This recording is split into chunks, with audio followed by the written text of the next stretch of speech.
queridos, vamos fazer a nossa meditação inicial. Vamos nos sincronizar com as outras esferas que nos façam assimilar melhor as informações da palestra de hoje. Essa música vocês conhecem, sempre ligada à triunfação de Jesus, a sua obra, os seus exemplos, o seu trabalho de sacrifício, nos mostrando o caminho da verdade suprema. Os seus olhinhos, tentar afastar um pouquinho as mãos, as pernas. Assim a gente recebe mais energias e dor também. Estamos aqui recebendo e doando. Esse é o princípio do equilíbrio geral, universal da energia. Eu vou lembrando a vocês aquilo que Jesus falava aos apóstolos. Quando chegava a sua hora de sacrifício, sentia os apóstolos muito preocupados. A dúvida é se eles poderiam fazer aquilo que Jesus deixava a eles como responsabilidade. A sua ausência seria curar os enfermos como ele fazia, ressuscitar os mortos, afastar os demônios. Então Jesus, para nos acalmar e fortalecer, dizia: calma, vós sois deuses, então que brilhai a vossa luz, para que o vosso Pai seja glorificado pelas vossas santas obras. Ele repetia: vós sois deuses. Outras pessoas chegavam, se aproximavam pela voz forte do Mestre. Ele dizia: vós todos também o sois. Vós todos sois deuses. Brilhai, portanto, a vossa luz. Então, irmãos, vamos fazer esse exercício também conosco. Vamos fazer brilhar essa luz divina que todos nós temos dentro de nós. Imaginem, e assim será, imaginem essa luz saindo de vocês, da mente, do coração, das mãos, envolvendo aqueles colegas do lado, chegando aos seus familiares, aos seus amigos, aos seus inimigos também, ao seu local de trabalho. Vibremos, irmãos, irradiemos essa luz, pois nós somos deuses. Brilhemos então, para que o nosso Pai seja glorificado por essa obra de caridade, levando a nossa luz a todos aqueles que nos envolvem, amigos ou inimigos, parentes. Vibremos, irmãos.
Deve lembrar que nós falamos o tempo todo sobre mediunidade. Quem que é médium aí?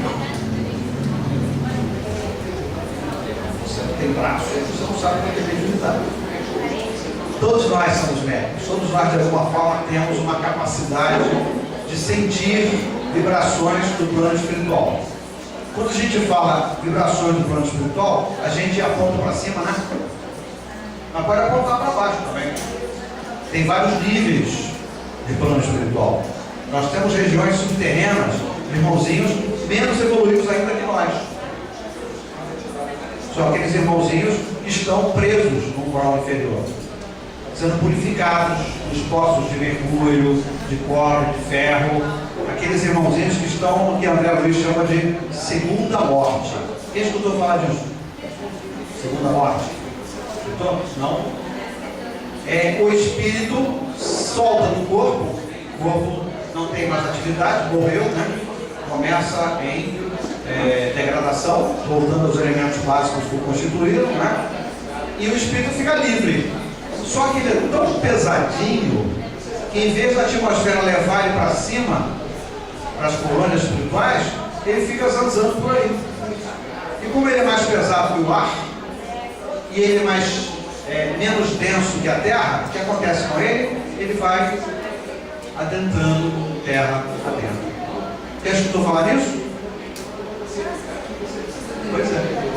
Aqueles irmãozinhos que ficam abaixo da crosta são irmãozinhos extremamente pesados em corpo espiritual. A Mati chama de pés de chumbo. Quem são os pés de chumbo? São aquelas pessoas altamente materializadas. Pessoas que só pensam no ter, na posse, os meus carros, os meus apartamentos, as minhas terras, as minhas mulheres, os meus homens. Então, aquilo que você chama de propriedade tua é como se estivesse aderido ao seu corpo espiritual, aumentando a densidade. Por isso que ele fica com um peso mais alto que o ar. Então, não vai para a colônia. Não vai ter aeróbus, conhece o aeróbus? Aquele veículozinho que tem no plano espiritual para levar a gente de uma colônia para outra. Não tem aeróbus no mundo que consiga levar um pé de chumbo para uma colônia. Então ele vai entrando terra adentro. Pouquinho a pouquinho. Tu já viu uma cabecinha andando no chão assim? Quem já viu uma cabecinha andando no chão? Não, ainda bem, então não estava aqui, né? E um camarada com a cintura para cima, andando assim no chão. E rapidinho, coitado. Não no concreto, não. No concreto ninguém anda rapidinho, mas na terra. Quer dizer, ele já entrou até aqui. O resto já está do lado de fora. Por que ele adentra terra dentro? Para se purificar. A terra age como se fosse um filtro. Já viu a vela do filtro? Como é que é? É um negócio de barro poroso. A água passa através dali, deixa a sujeira do lado de fora e a água entra purinha. Mesma coisa. Ele deixa a sujeira na terra. Porque a sujeira que ele tem no corpo, viu, Deise? Nada mais é do que resíduo das matérias dele. Dos carros, dos terrenos, das casas, dos apartamentos, dos dólares. Esse material todo fica aderido, incrível, como se fossem amostragens daquilo que ele supervaloriza, daquilo que ele tem. Não está muito interessado naquilo que ele seja. Ele quer ter, não quer ser. E aqueles outros que pensam mais no ser, não aderem tantas substâncias no corpo espiritual, então sobem para a colônia espiritual. Ok? Estão juntos? Bom, então aquelas pessoas muito ligadas à matéria vão ter uma estadia pós-mortem dificultosa. Elas vão encontrar os outros irmãos lá no meio da terra, mergulhado nos poços de material líquido. Todo mundo sabe, o centro da terra é de material metálico de altíssima temperatura. Eles servem para purificar os materialistas ou os materializados. Alguém vai perguntar se esse é o inferno? Alguém vai perguntar? Eu pergunto, então isso aí que é o inferno? É. Só que não tem capeta do inferno, né? Tem poço de mercúrio. Só tu vai entrando. Blum, blum. Fica ali até aquele material líquido de altíssima temperatura calcinar, derreter essas impurezas. À medida que você vai ficando limpinho delas, você vai voltando. E sai terra fora e segue para a colônia. Entenderam? Isso funciona fisiologicamente. Claro, existem mentores espirituais que cuidam dessas estadias nossas lá nas regiões subterrâneas. E são entidades muito feias. Vai chamar de dragão, não, tá? Nem de capeta com rabo de cetro, barriga vermelha e chifrinho. Isso aí é invenção. Isso é alegoria. Fala.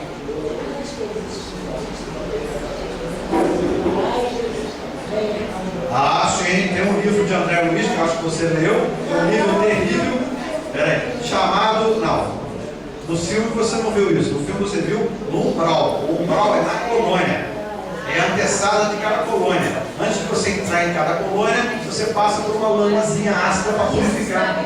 Já viram aquele box que tem nas piscinas ascéticas, nas piscinas dos clubes, bem montados? Antes de você entrar na piscina, você molha o pezinho no box e e toma uma chuveirada de uma aguinha com cloro para você não levar o teu suor, o teu sebo corpóreo para dentro da piscina. É a mesma coisa, é isso que tem antes de entrar na colônia. Foi onde André Luiz passou 8 anos lá no umbral. É aquela lamazinha ácida, você fica atolado naquela lama feia. Ah, porque ele agora fica de joelho, viu o outro ficando de joelho, viu o outro ficando de joelho, né? Ele achou que ficando de joelho ele ia ser atendido. Aí ele ficou de joelho e foi atendido. Os socorristas foram lá, mas ali não é a região subterrânea. Ali é o umbral comum que tem na entrada das outras colônias. Ok? Vou falar mais aqui. Então, subterrâneas é para pessoas materializadas. Vocês conhecem pessoas assim, que só pensam no ter? Só pensam no dinheiro que o cara... Eu escutei de uma jovem. Não, peraí, para namorar, eu tenho que saber se o cara, ó, ele tem. Se não tem, não interessa. Ah, é. Um jovem de 20 anos tem, ou será que é o pai dele que tem? Quando ele morreu, vai dividir pelos 10 filhos.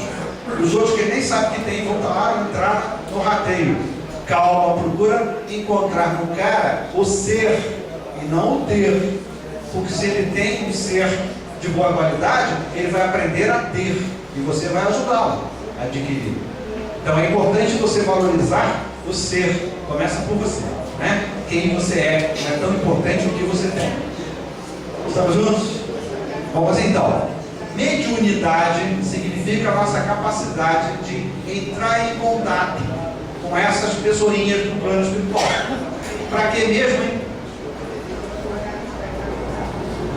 Para que mesmo a gente entra em contato com as pessoinhas do plano espiritual? Médiuns que nós somos, para quê? Ah, porque tem um negócio aí de loteria esportiva. Tem um caboclo aí que tem de futebol, de vez em quando ele dá umas piruadas, eu vou lá e acerto. Não consegui ganhar o prêmio, mas de vez em quando ele dá os pitacos certos. É para isso? É para dar orientação para a gente ganhar no jogo? Para que serve a mediunidade? Quem lembra?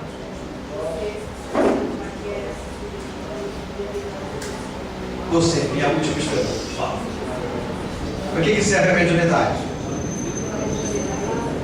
Para nos orientar? A mediunidade serve para nos orientar? Para a gente se purificar? É sempre para nós, aquilo, é tudo para nós. Mediunidade é para nós. Isso?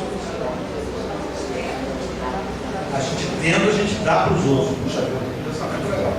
Mediunidade é para nós? Zezé, só você, Zezé. Mediunidade serve para quem mesmo?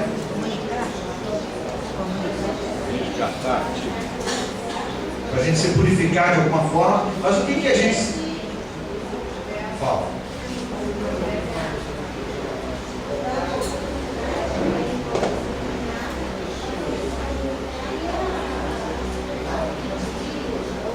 Um camarada que matou gente na outra encarnação, ele vem nessa encarnação com que mediunidade, Zezé? Ah, tu sabe. Ela passou para você, mas se esqueceu agora. Uma pessoa que matou gente na outra encarnação, ela vem nessa encarnação com um dote mediúnico de médico. Claro. Um dote mediúnico de corporação. Corporação. Vocês não estão bem. O baile. Quem bebeu ontem? Quem bebeu ontem? Ela contou tudo. A gente, quando faz mal a uma pessoa, na outra encarnação é bem possível que a gente passe por um pouco daquele mal que nós fizemos ao outro. Certo? Ou, pela prática da caridade, a gente não precisa sofrer. A gente vai tentar chegar até o outro, a quem a gente fez mal, e fazer o quê? O bem. Difícil, né? Ou a gente passa pelo mal que fez passar, ou a gente corre, vai antes se reconciliar com ele. Fazendo o quê? O melhor que a gente possa por ele. Aí entra a mediunidade, nos dando dotes mediúnicos para fazer o melhor que a gente possa, além da conta. Entendeu? Então o cara que massacrou um monte de gente, na próxima encarnação, entre outras coisas, ele vai nascer, se for assim concedido pela generosidade do Pai, né? Vai ser concedido a ele um dote de cura. Ele vai desencarnar com grandes dotes de mediunidade de cura, para que ele possa agora encontrar com aquelas pessoas que na encarnação anterior ele massacrou e curá-las. Curá-las dos seus achaques. As pessoas que foram massacradas nascem com deformações. Eu me lembro que na Ramatiz, quando eu comecei na Ramatiz, eu já incorporava na Umbanda, mas o senhor Antônio Primo, o dirigente da casa, me encaminhou para a mediunidade de cura. Eu não entendi nada. Nas minhas caminhas lá, como tem aqui as caminhas de cura, né? Só passavam pessoas com 6 dedos, 2 lobos de orelha, com processo de 2 umbigos, 4 mamilos, coisa assim. Só pessoas teratológicas, só pessoas com deformações. Isso quer dizer que numa encarnação do passado, claro, lá no passado remoto, o que eu aprontei? Eu andei massacrando. Eu andei dificultando a vida de muita gente. Então, eu vim com um dote mediúnico que eu nem sabia que tinha, de mediunidade de cura. Entendeu para que serve a mediunidade? Não é para fazer show no circo. Aí eu boto a mão na tua coluna que está doendo e ela vai parar de doer. 1, 2, 3. Que alívio! Isso funciona, isso acontece, mas não é para exibir como peça de circo, né, de televisão. É para você resgatar a tua dívida com aquele pobre coitado que tu quebrou a coluna dele na outra encarnação. Estamos juntos? Entendeu? Então, mediunidade não é para gente boazinha, não. Tu pensava que mediunidade é para gente boazinha? Mediunidade é para gente que tem que resgatar dívidas pelo mal que produziu. Claro, mediunidade de prova, é a nossa mediunidade. Agora, mediunidade do Chico, da Maria Teresa, da irmã Dulce, não. Aquilo é mediunidade de natural, mediunidade que já nasce com ele. Não são dotes emprestados. Eles não vieram com culpa, eles vieram com missionários. Entendeu a diferença? Agora, nós outros, todos os outros 7 bilhões e meio de almas, somos todos médiuns de prova. A gente vem com a mediunidade para nos ajudar a resgatar mais rápido as nossas dívidas. Quem já experimentou que esfregar a mão, encostar em lugar que tem edema, melhora o edema? Desinflama. Quem já tentou? Já sentiu? É muito comum, nós todos, basicamente toda a população terrena, é médium de cura e médium de incorporação. Posso provar que nós somos todos médios de incorporação? Quem é que tem variação de ânimo ao longo do dia? Eu estou com medo de você. Ao longo da hora. No outro dia eu perguntei, ao longo do minuto, 10 levantaram a mão. Eu começo a conversa animado. 10 minutos depois eu estou irritado. Aí quando você tem uma mulher amorosa, hoje não está aqui, a gente pode falar. Quando tem uma mulher amorosa com a Regiane, ela fica assim, meu filho, por que você está assim? Você já está tão bem, Aí eu faço aquela, não é porque ela é amorosa, né? Se fosse a outra que eu tinha, pô, já vai começar a engrossar, pô, aí vira um caldo, aí vai engrossar para mim. Quando ela fala, há meio minuto atrás você estava tão bem, eu tento lembrar, eu estava tão bem, eu estava. Aí eu faço aquela prece, qual é a prece? Aquela? Não, aquela ali. Como é que é aquela prece? Quem quer ler aquela prece? Quem quer ler? Uma voz boa, uma voz assim, substancial, Cristina. Aquela sua voz maravilhosa que fala. Lê lá. Prece. Prece pedindo encaminhamento de entidades perturbadoras. Sim, porque na hora que você muda o ânimo de feliz para infeliz e irritado, alguém está afetando você. O que você tem que fazer? Pedir encaminhamento. Vai. Meu guia espiritual querido, em nome de Jesus, se houver aqui algum irmão necessitado de ajuda à orientação, que possa ser satisfeito e encaminhar a jogada espiritual, encontrando assim a segurança e a felicidade que precisa. Vai em paz, irmão. Não é uma prece de raiva, de ódio, né? O pessoal evangélico quer assim, vai direto, só para Satanás, pois não vira o inferno. Sai, sai! Assim, né? A gente não é Satanás, não é demônio.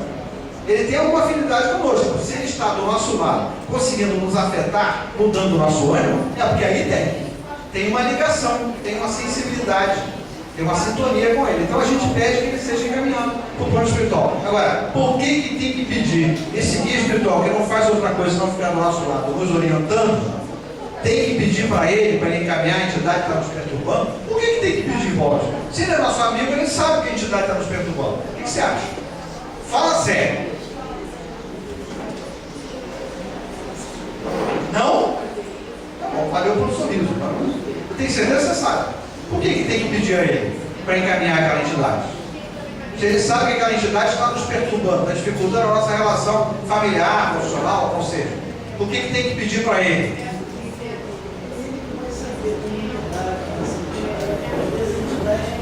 Até buscando ajuda, buscando algum esclarecimento, e está nos atrapalhando, porque às vezes ela não sabe o que está acontecendo, e o nosso guia espiritual sabe. Sim, se ele sabe que ela está atrapalhando, por que não canta para subir na entidade e deixa a entidade atrapalhar a gente mais? Eu acho que você está certo. Porque ele não pode invadir o nosso livre-arbítrio. Porque as entidades espirituais que nós chamamos de espíritos obsessores nada mais são do que entidades que no passado tiveram alguma aproximação com a gente. Elas conseguem tocar na nossa mente, mudando o nosso ânimo, porque estão sintonizadas conosco. Como é que elas podem estar sintonizadas conosco, hein, Cristiano? Como é que o espírito obsessor pode estar sintonizado com o obsediado? Como? Velhos companheiros da antanho comigo, né? Companheiro de copo, companheiro de batalha, companheiro de perversão, companheiro de violência, encontram a gente. Estavam lá nos postos de mercúrio, saíram. Estão circulando de novo por aqui. E Deise, você não chama Deise, você chama Joaninha. Joaninha, minha querida, vou ficar com você. Pronto. Você sente a aproximação de alguém que afeta o teu ânimo, mas você não sabe quem é. Você não está com os olhos do Espírito, você não sabe quem está do teu lado. Mas o teu guia espiritual está vendo aquele carinha com a Joaninha de várias encarnações. Como é que ele vai saber que hoje a Deise, não mais Joaninha, mas é a mesma pessoa, não quer mais acompanhar aquele cara? Se ele está acostumado a vê-los juntos em várias encarnações. Entendeu? O obsessor que hoje te prejudica, no passado era teu companheiro. E o guia espiritual conhece ele. O guia espiritual é aquele que está do nosso lado há várias encarnações. Então, se você não pedir para ele encaminhar a entidade ao plano espiritual, que poderá gozar do repouso, da felicidade merecida, se você não pede a ele, como é que ele vai invadir o teu livre-arbítrio e tirar a entidade dali? Estamos juntos? Por isso é importante pedir. Sempre. Entendeu? É isso. Ele não está ali para orientar, não está ali para tutelar você, ele está ali para orientar você. Agora, se você pede para ele encaminhar aquela entidade, seja inimiga, seja amiga, seja um paizinho desencarnado que não larga o filho, seja uma mãezinha desencarnada que não larga aquele filho, se você pedir para encaminhar, eles serão encaminhados. A gente sente um alívio. Quem já sentiu isso aí? 2, 3, 4, 5, 6, 7, chega, estou ficando emocionado. Mas é importante fazer essas preces, tá? Não esquece que não são preces comuns, porque uma prece comum é um pedido, prece é pedido, né? Não é uma prece comum, é uma oração, ela tem que ser falada. Por que tem que ser falada? Essa você sabe. Por que tem que ser falada essa prece? Para ele poder ouvir. Para ele quem? Para ele quem? Ah, quer dizer que o guia espiritual não lê o nosso pensamento? Não. E o obsessor que está perturbando você lê? Também. Então, se você não fala, ninguém te ouve. Ah, peraí, mas até hoje não estou rezando errado. Tá, está rezando errado. Porque está sendo muito melhor atendido se você tivesse ouvido que Jesus, no Evangelho segundo São Mateus, quando ele apresentou a única oração que ele nos propôs, como é o nome da oração mesmo? O Pai Nosso. Ele disse: não deveis orar nas esquinas e nas praças como os fariseus e os escribas, eram os mais esnobres da época, porque eles se jactam do bom vernáculo, ou seja, eles se envaidecem porque falam muito bem. Não deveis orar, então, nas esquinas e nas praças. E sim, deveis orar em separado dos seus aposentos. Deveis orar. Deveis orar significa oralidade, falar. Ok? Então, essas orações, que são orações, devem ser oradas. Não adianta fazer oração. Graças a Deus. Essa oração não é uma oração, é uma brincadeira, tá? E tem que ser bastante rápido para chegar no graças a Deus rápido e você dormir rápido. Não é? Isso não funciona. Não só porque você não está falando, está assimilando, também porque você foi rápido demais. Essas orações têm que ser oradas paulatinamente, lentamente, você pensando em cada palavra no que ela representa. Senão, tu não está pedindo nada para o teu guia espiritual. Você está falando só, não está pedindo. Ok? Estamos juntos? Então, o guia espiritual, o que é o guia espiritual? Define. É o meu chefe de cabeça. Ele é grande, ele é forte, ele tem uma cruz no peito, ele tem um peito nu, os peitorais estufados, muito musculoso, tem uma lança na mão. Ninguém vai conseguir me atingir com esse guia espiritual poderoso. Quem tem um guia espiritual assim? Ninguém tem. Então vocês vão se serem protegidos. Ele tem. O guia espiritual é aquele que mais ama, nos ama e deixou uma evolução para. Ela vai dar palestra. Vou perder o meu emprego aqui. O guia espiritual, então, é aquele ser que no universo todo mais nos ama. Quer dizer, abaixo de Jesus, né? Que é o nosso irmão maior. Abaixo de Jesus, no universo todo, o nosso guia espiritual é aquele ser que mais nos ama. Agora muita gente vai cair do cavalo no que eu vou dizer. O guia espiritual é a nossa única alma gêmea. A gente chegou a fazer assim. Até hoje ela está esperando encontrar uma gêmea para casar. Não dá para casar com o guia espiritual. O guia espiritual é aquele que mais se aproxima de nós. Por quê? Ele já teve todos os graus de parentesco conosco. Já foi pai, já foi mãe, já foi irmão, já foi mulher, já foi marido, já foi filho, já foi avô. Ele veio com várias encarnações, lapidando, resgatando todas as dívidas conosco. Então, ele está do nosso lado há várias encarnações, abrindo mão de um corpo, de uma vida corpórea, uma verdadeira doação que ele está fazendo, né? Para ficar ao nosso lado, nos orientando. Não, mas peraí, é o nosso protetor. Não existe essa palavra, protetor. Não existe isso. Guia espiritual é orientador. Ninguém tem proteção aqui não. Só os caras que têm QI, né? QI. O Arthur tem QI, mas é coeficiente de inteligência. Mas tem gente que tem quem indique, né? Quem indique tem um protetor que vai ajudar o cara no concurso para ser pensado, tá? Em detrimento dos outros que estudaram a graça, né? Mas isso é outra história. Isso é uma outra encarnação, não. Uma outra palestra, talvez. Então, o guia espiritual tem função de nos orientar em função do destino programado. Como é que chama mesmo o destino programado?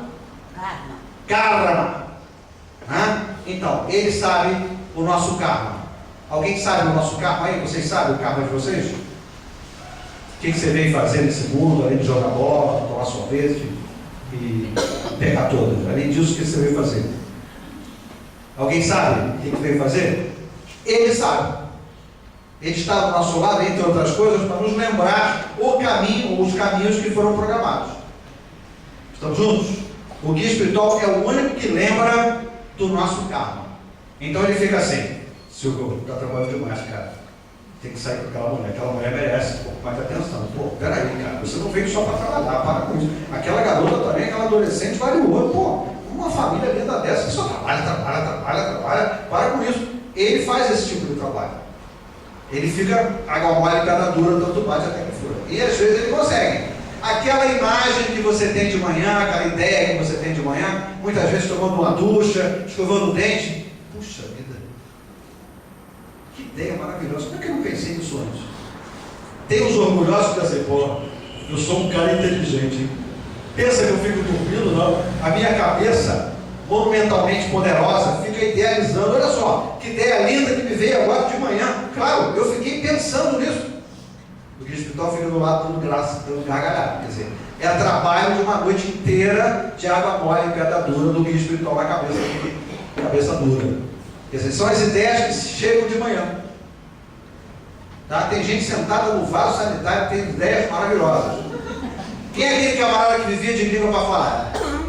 Como é que chama ele? Albert Einstein. A maior inteligência de todos os tempos. Ele confessou 2 vezes que grandes ideias que ele teve no princípio da relatividade geral e restrita foi defecando. Lendo uma revista. Quando você relaxa, o inconsciente trabalhado pelo guia espiritual, pum, joga para fora as ideias. Ok?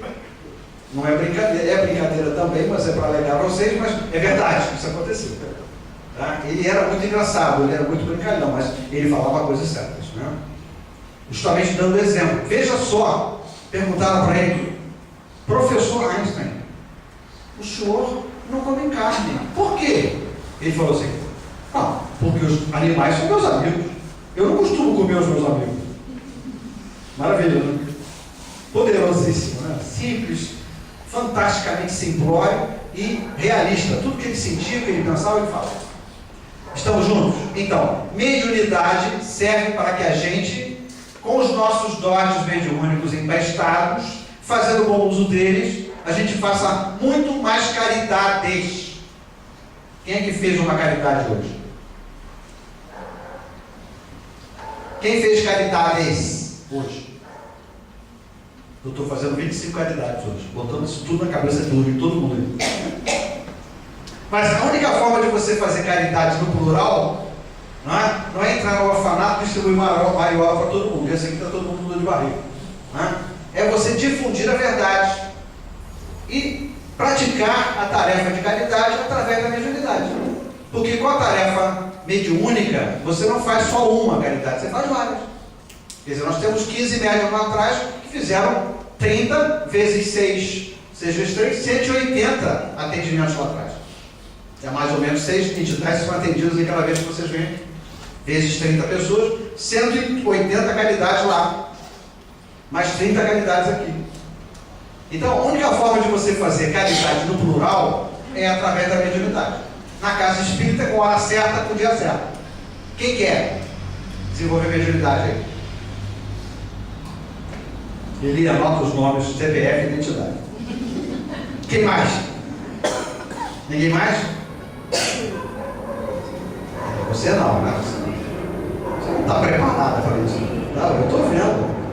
Esse dedo de grossão só pode ser dele. Só nós 4? Tá bom, não dá de bom tamanho. Então, mediunidade está aberta na casa espírita. É só entrar na escolinha de médico. Essa história não, porque eu acho que eu não me sinto preparado para esse negócio de responsabilidade. Mas na hora que você precisa pedir, você pede, né? Aí você não está preocupado com o que Deus está fazendo lá, vai parar para atender você.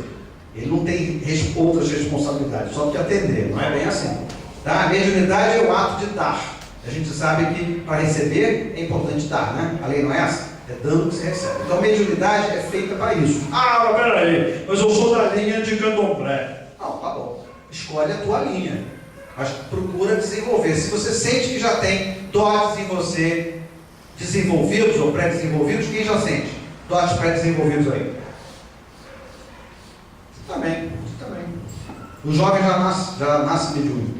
Tá? Todos nós já temos algum dote mediúnico. Se você está sentindo esse dote crescer, procura a casa espírita que você frequente, a mais perto da tua casa, para você não ter pretexto de não ir porque é longe, né? Pretexto de não ir porque isso, porque aquilo, né? Nada de pretexto. A gente tem que pensar que casa espírita foi feita para desenvolver também a nossa mediunidade, para que a gente possa trabalhar na caridade. Não importa a linha que você seja, escolhe a linha que você quiser, desde que você esteja realmente na linha que você escolheu, praticando a caridade. Senão você não está resgatando. Se a tua linha é a linha evangélica, trata de virar pastor evangélico. Você vai ser inspirado a dar verdadeiras palestras. Agora, se a tua linha é evangélica, aí você acha que ouvindo e cultuando, né? Nos cultos, né? Glorificando a Deus, né? honras a Deus, e aleluia, isso aí está resgatando o teu carro, está salvando você, isso é mentira, isso não acontece. Tá? Quer dizer, então, escolhe a linha que você quiser religiosa, tenta se desenvolver na prática da caridade. É com a caridade que a gente cresce, a gente dá e a gente recebe. Estamos juntos? Vamos ler um pouquinho sobre o que é o médium. Ele...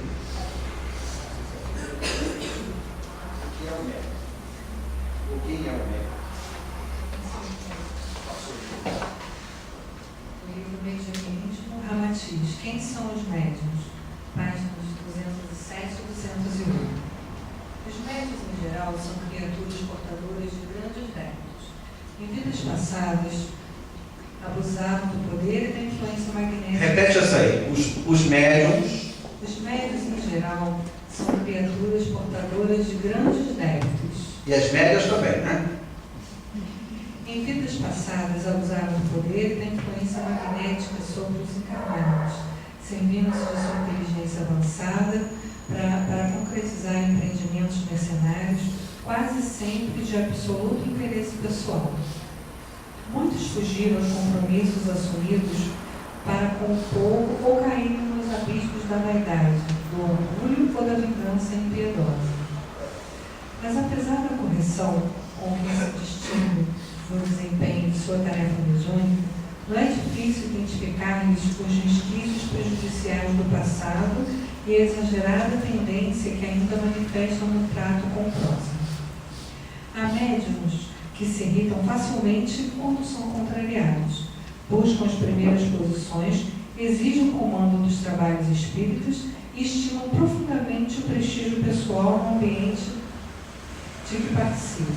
Sentem-se humilhados quando devem se submeter a outros companheiros de menor envergadura cultural e tudo fazem para fugir das situações que os conservem no anonimato. Raros submetem-se à disciplina sensata dos postulados codificados por Allan Kardec, e alguns deles alegam que os seus princípios já passaram do tempo. Mesmo quando se trata de espíritos inteligentes e cultos, o amor próprio ainda lhes grita profundamente no âmago da alma quando percebem qualquer advertência dele. Algumas vezes reproduzem na seara espírita os atos insensatos do passado em novas cópias carbono. E os mais exaltados e inconformados afastam-se imediatamente dos trabalhos espíritas, onde predomina a disciplina doutrinária kardeciana.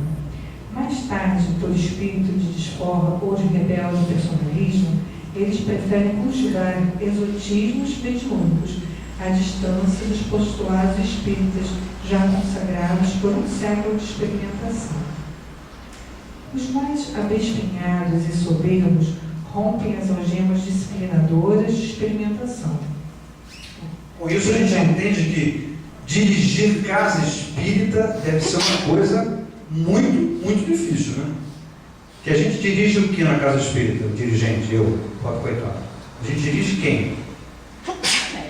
Os médiuns. Essa turma aí. Você acha que eles são bonitinhos, que eles vestem de jaleco branco? Não. São extremamente difíceis. Por quê? São pessoas, quer dizer, eu também, né? São pessoas altamente endividadas em vidas passadas que vieram dessa vez honrando, né, os dotes que receberam de mediunidade para resgatar dívidas. Quem são os credores desses médiuns? Quem são os credores deles? Eles vêm resgatar dívidas para quem? Para você, mulher. Para você. Vocês são os nossos credores. Vocês vêm receber de nós alguma coisa que nós tiramos, ou que demos errado, orientações erradas no passado. Vocês estão ouvindo hoje a verdade. Vocês não sentem uma angústia do expositor na hora que a gente começa a mostrar? Aquela angústia de fazer vocês entenderem rápido? Por que será isso? Luciano, por que será isso? Porque nós somos extremamente ciosos da nossa responsabilidade com a verdade? Ou será que é o medo de um cutelo que está aqui no meu pescoço? Se eu não convencer agora o pessoal do acerto, da verdade, eu vou para um grau inferior. Porque no passado eu devo ter feito alguma coisa errada. Devo ter desfiado vocês da verdade. Então hoje eu estou aqui reafirmando a verdade espírita para colocar todo mundo no caminho, ou retomar o caminho de todo mundo. Entendeu? Então, uma casa espírita é uma casa de resgate. Vocês podem ver em cada médium um devedor de vocês, com certeza. Já sentiram que a gente vem sempre, cai sempre no mesmo médium? Cai sempre no mesmo duplo de incorporador, doutorador? Quem já sentiu isso aí? Dá a impressão que a gente sabe de quem a gente vai receber o passe. Exatamente isso. A gente tem uma dívida, quer dizer, ele tem uma dívida conosco, então ele vai passar muita energia para nós, até a gente se recuperar, a gente se melhorar. Vocês ouvem aquela conversa lá em cima, aquele falatório lá embaixo, alto, na hora que a gente começa a palestra, faz a corrente inicial, e depois quando a gente começa a fazer as limpezas nas casas de vocês, no ambiente de trabalho, não é assim? A gente ouve aquele burburinho lá atrás. O que é aquele burburinho? Quando vocês pensam na casa de vocês, mentalizam a fisionomia dos seus familiares, dos seus vizinhos, dos seus colegas de trabalho, os mentores espirituais da casa vão lá no local que vocês estão mentalizando e trazem de lá todo e qualquer irmãozinho desencarnado que seja necessidade de ajuda e incorporam lá atrás nos médicos. Vocês ouvem a doutrinação. O que é a doutrinação? Márcio, manda a Jaqueline me ajudar aqui na doutrinação. Vamos mostrar para vocês, tem gente que não assistiu ainda o que acontece lá atrás. Então vamos tentar simular aqui na frente. Com médico, com tosse. Quem está com tosse? O Elva? Os meus amigos espirituais que ajudam a nossa memória. A fala da doutrinação, normalmente, você vai doutrinar. Topa. Eu vou incorporar, você deixa? Então você vai ter que ficar com o microfone na boca. Eu falo alto, você fala baixinho. Então aqui a gente vai simular, na verdade a gente vai atender uma entidade. Não sei qual é, vamos ver o que os amigos espirituais escolhem. Se você quer, você pode? Deixa eu ver. Esses são aqueles médiuns bons, entendeu? Então, eu estou aqui com o médium de incorporação, ela está com o médium de doutrinação e o Márcio está com o médium sonoplasta.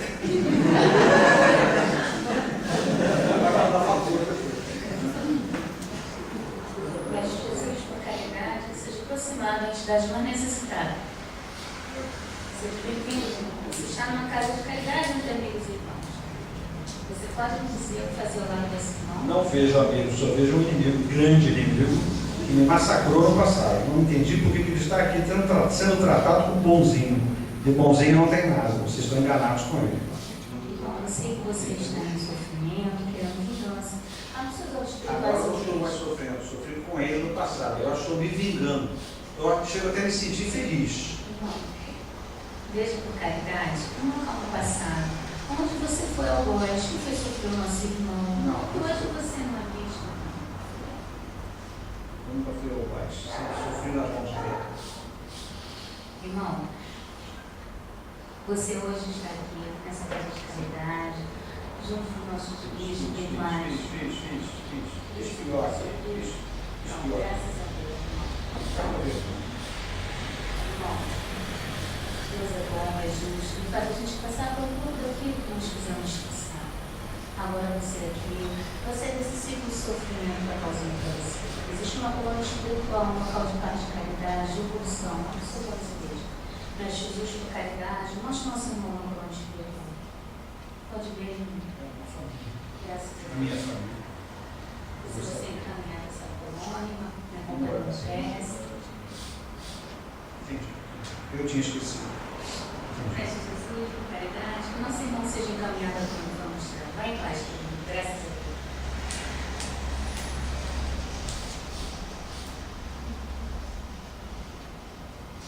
Explica para todo mundo o que aconteceu lá.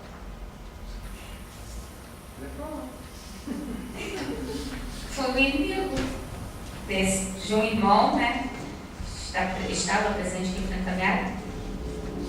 E ele não tinha Ele estava acompanhando o de nós, se vingando de alguma coisa terrível que tinha feito para ele. Aí ele só lembrava do que Lembrava que tinha sofrido. Sofreu. Nesse ponto, exatamente. Mas depois como você fez? eu mostrei ele um local do passado, onde está vendo. Deixa eu passar imagem.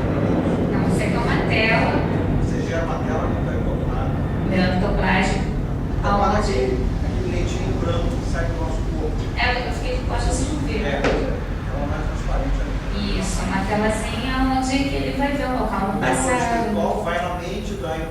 incorporado, né? E joga lá a imagem de uma vida anterior. Agora, a pergunta que o pessoal faz sempre é como é que a gente sabe que se a gente voltar na encarnação anterior ou em alguma encarnação anterior, ele vai se ver fazendo o mal pior. Como é que a gente tem certeza disso? A resposta é simples. A gente sabe sempre, a gente acredita nessa verdade, confirma ela na prática. A gente sabe que se a gente sofreu na mão de alguém, é que a gente fez esse alguém sofrer muito mais em uma outra encarnação. Porque as coisas só acontecem quando Deus permite. E Deus só permite o que nos faça bem, que nos venha trazer alguma evolução. Então, quando a gente mostra aquele que se diz nosso inimigo, que está nos afetando, nos atrapalhando a vida, quando a gente mostra a ele uma vida no passado, a gente tem certeza que ele vai se ver fazendo muito pior. Então, o que ele fez? E o sentimento de vergonha deu nele, porque ele se sente, ele se lembrou, ele se viu fazendo um mal muito pior. Tipo assim, o cara matou ele com uma lança. O que ele fez? O que ele viu? Ele se viu matando a família do cara todo. Quer dizer, o que ele passou foi uma vingança do cara que queria ver matado a família do cara. Então ele se viu fazendo o mal bem pior. Quer dizer, nós passamos sim pelo mal que fizemos passar, mas só em dose homeopática.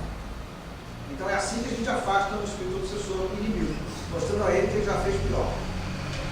E essa certeza é nítida. Você entendeu esse mecanismo? É lindo, né? A gente não tem que assustar o cara, botar ele numa roda de fogo, se bota no terreiro. Não. Simplesmente mostra a ele que ele fez muito pior.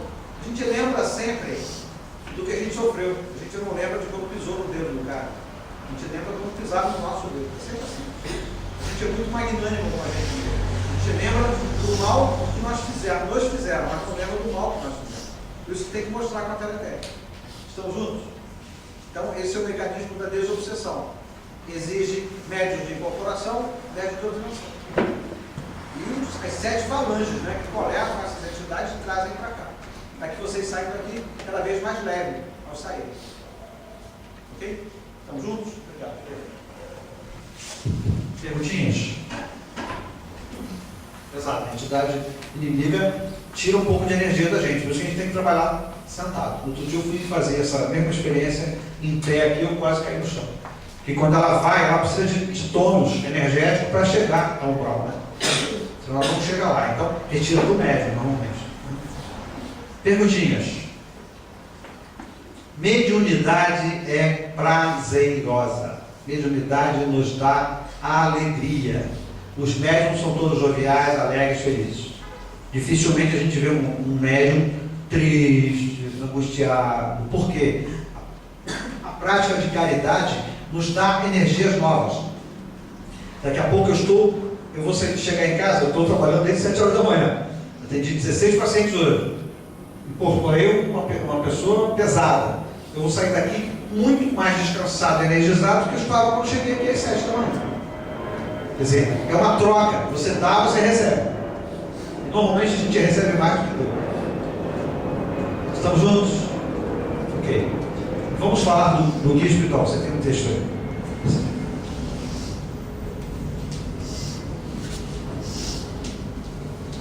Benjamin Ramatiz. Quem são os guias espirituais? Páginas 216 e 217. Os bons espíritos procuram socorrer e orientar os encarnados, independentemente de qualquer interesse ou determinação superior. Faz o bem pelo bem, mas deve atender somente aqueles que realmente estão interessados na sua reforma espiritual. Eles não se submetem à função depreciativa de oráculos graciosos ou informantes ridículos das famílias terrenas despreocupadas dos objetivos sérios da vida e o que se invocam com assiduidade para resolver os assuntos mais triviais da vida humana. Vivem assoberbados com serviços de proteção aos desencarnados, que ainda se debatem em dificuldades no além, por cujo motivo só empregam o seu precioso tempo nas obras que produzem resultados benéficos e definitivos nas almas atribuladas, enquanto se afastam das consultas imprudentes e fruto da negligência dos encarnados. Em consequência, os espíritos laboriosos e socorristas não se irritam nem se mostram magoados pelas solicitações absurdas, cômodas e inconvenientes dos seus tutelados da terra. Mas, ao que verificarem a inutilidade do seu esforço para lhes elevar o padrão espiritual, deixa-nos para orientar e servir a outros mais sensatos. E como já lhes dissemos anteriormente, a vaga então é preenchida imediatamente pelas entidades mistificadoras e irresponsáveis, que, adotando nomes pomposos e consagrados pela história religiosa, passam a satisfazer a vaidade, o interesse e os caprichos tolos dos seus consulentes comodistas. E a situação ainda é mais grave para os encarnados, que não visam objetivos sérios no intercâmbio mediúnico, porque os espíritos levianos, gozadores e ociosos, por eles atraídos em geral, subordinam-se à vasta organização de gênios do mal, sediadas no astral inferior. Eles atuam desapercebidamente na vanguarda, anotando os caracteres precários e as deficiências espirituais dos encarnados, para lhes atacar as forças morais através do enfraquecimento da fé na imortalidade da alma. Os espíritos bons servem desinteressadamente aos seus entes queridos, ainda encarnados, ajudando-os a carregar o seu fardo kármico durante a jornada física. Mas a bondade e o heroísmo não devem incentivar a imprudência de atender a todos os interesses dos seus simpatizantes encarnados, pois a própria bondade, para ser útil, na maioria das vezes, deve ser amparada pela sabedoria. Há casos em que os guias, embora contrafeitos no seu sentimento, precisam adotar providências rigorosas contra seus protegidos e deixá-los à mercê de sua própria experiência dolorosa. Apesar que se diga que é preferível bondade sem a sabedoria, sem a bondade, às vezes, a bondade pode tornar-se insensata por alimentar a indisciplina ou a confusão. Elogiar médium é uma desgraça. Elogiar o médium é terrível para o médium. Porque a vaidade é uma das falhas, né, mais comuns no ser humano. Então, quando um médium passa por uma situação em que ele praticou caridade, vocês já sabem que naquele momento não está fazendo mais do que a obrigação dele, né? Os dólares foram emprestados para que fizesse caridade. E aquele cara que está recebendo caridade foi o lesado por ele na outra vida. Ok? Você acha que eu, a Jaqueline e o Márcio somos 3 abnegados que nessa noite quente de outono fizemos uma caridade a esse irmãozinho que estava se envolvendo em ódios vingativos contra um paciente da casa? Você acha que nós somos abnegados? Não. Claro que nós temos culpa nesse cartório. Nada acontece por acaso. Você pensa que aquele mendigo encheu a tua paciência no metrô no outro dia, pedindo esmola, e você perguntou: por que eu? Tem tanta gente aqui, por que você está me perseguindo querendo esmola? Não vou te pagar nada, porque eu não te conheço. Duvido que você não conheça. Você não lembra. Estamos juntos? Nada no universo acontece por acaso. Todos os efeitos têm pelo menos uma causa. E a causa dessa perseguição de alguém a nós, pedindo ajuda, é mais ou menos o que acontecia com Jesus. Ele não curava quem não pedia, ele só curava quem pedia. Então, se eles estão pedindo a você, não estão pedindo ao Arthur, nem a Zezé, nem ao Roberto, é porque é com o Roberto que eles têm um caso, tem uma situação mal resolvida, tem uma dívida que não foi ressarcida. Estamos juntos? Quer dizer que a gente tem que dar esmola para todo mundo? Na dúvida, se você pode, dê. Peraí, mas eu posso dar dinheiro? E se o cara pegar aquele dinheiro e comprar droga? Isso é problema do cara. Faz você a tua parte. Se você pode, mesmo na dúvida, dê. Agora, se você vê o cara ir comprar droga ou cachaça no botequim, já não tem mais dúvida, né? Aí não dê. Tá certo? Se você constata que o camarada é um pilantra, não vai dar, porque aí você está dando uma de bobinho, né? Mas se você tem dúvida se ele vai fazer bom uso daquilo ali, dê, se você pode. Estamos juntos? E a caridade entra nesse esquema. A caridade, verdade, humildade, amor, tem todo esse bojo, né, de ressarcimento das nossas dívidas. Por que a gente fala tanto de ressarcimento? É se a gente consegue ressarcir as dívidas, a gente para de sofrer. A gente quer sofrer? Pelo que nós fizemos sofrer? Não. Se a gente vai antes, né, e se reconfraterniza com aquele inimigo do passado, que você não sabe se é inimigo ou não, mas se ele está no teu caminho e há um agravo qualquer, uma antipatia qualquer, vai até ele, tenta se aproximar. Isso significa ressarcir a tua dívida e não ter que passar por doenças terríveis no fim da encarnação, ficar desempregado, ficar doente. Basta que você dê um pouco daquilo que você pode dar, não esquecendo, contudo, de que é dando que se recebe, mas amar ao próximo como a ti mesmo. Não é ficar dando tudo para o próximo, não, tá? A ponto de faltar para você. O equilíbrio é importante. A segunda máxima do cristianismo é amar ao teu próximo como a ti mesmo. Perguntas? Tá bom. Quem quiser desenvolver mediunidade na nossa casa, a escola de médium está aberta, tá? Para vocês terem uma ideia, nós não fazemos feriados, viu, médiuns queridos? Nós não honramos feriados não religiosos. E na quarta-feira, 1º de maio, não é religioso. Então, escola de médiuns funciona aqui sim. Mesmo com aniversariante amiga. De noite tem escola de médiuns. Na escola de médiuns, quem quiser vir, é só aparecer por volta de 8 horas da noite, vai estar fresquinho, tocar a campainha, a gente recebe conversa, o mentor vai dizer qual é o dote mediúnico já pré-desenvolvido em você. A gente começa daí, né? E você começa a trabalhar conosco 2 horinhas por semana. Não tira pedaço. Estamos juntos? Ok. Vamos encerrar, como sempre, purificando os nossos lares, purificando o nosso ambiente de trabalho, purificando a circunvizinhança da nossa casa. Basta vocês fecharem os olhos mais uma vez, afastarem um pouquinho as mãos e as pernas. Vamos doar e receber mais uma vez. Vamos sentar primeiramente, imaginar a fisionomia de todos os nossos familiares, um a um, dando preferência àquele que porventura esteja dodói ou tenha algum tipo de dificuldade de relação conosco. Vamos dar preferência a esses. Precisam mais de energia. Vamos imaginar as nossas energias chegando até lá. Enquanto isso, os amigos mentores espirituais vão trazer para cá todo e qualquer irmãozinho desencarnado que lá esteja. Vocês vão ver o falatório lá atrás, já sabem o que está acontecendo. Esses irmãos que vocês estão mentalizando, se estão lá ou estavam lá acompanhados de irmãozinhos desencarnados, dificultando a vida deles, esses irmãos desencarnados estão sendo trazidos para cá.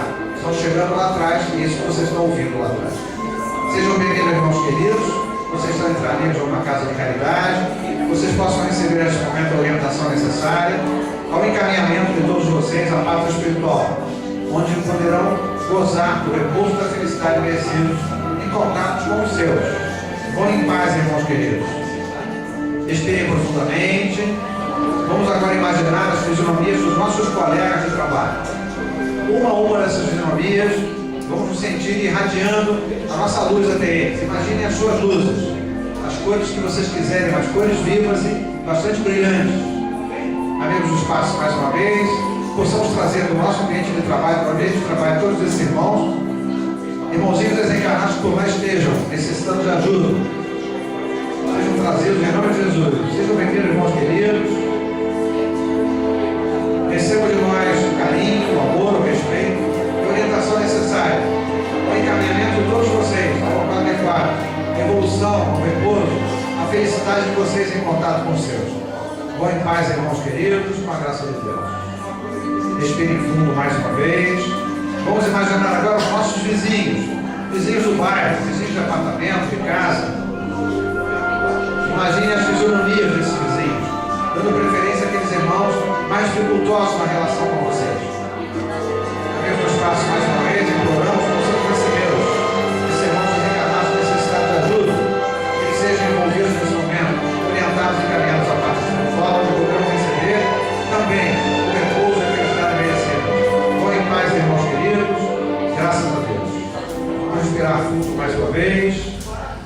agora escolher um parente, um amigo, um vizinho, uma pessoa que vocês saibam, que esteja necessitando de ajuda. Vamos dar preferência àqueles irmãos que estejam mais sofridos, preferencialmente irmãos em leitos de dor, que eles sejam, nesse momento, envolvidos pela luz do Cristo, sublime cura do corpo e da alma. Ele possa fazê-los melhorar, fazê-los fortalecer nesse momento, se libertando das dores que os oprimem, eles possam sentir efeitos ao longo da noite, que o mensageiro teu, Mestre Jesus, possa chegar até eles, levando um pouco de conhecimento dessa verdade, que tanto liberta e consola. Eles possam entender o porquê do sofrimento, o porquê da dor, se sentindo mais fortalecidos para enfrentá-la. Ameniza, Senhor, fortalece, abençoa esses irmãos. Graças a Deus. Vamos respirar fundo mais uma vez. E agora vamos agradecer por essa noite de contato, com essas verdades libertadoras e consoladoras. Aqui estamos, Mestre Jesus, mais uma vez. Nós, humildes servidores, médicos da casa, agradecidos pela oportunidade de tarefa. E agora sim, repete, Senhor. Imploramos, como sempre, Senhor, as forças que não nos faltem, para que possamos nos enfrentar a nós mesmos, nas nossas próprias fraquezas e imperfeições, a cada vitória mínima que seja, Senhor, possamos reconhecer a sua influência sobre nós, com as suas maravilhosas verdades, a sua amor fraterno, a sua luz.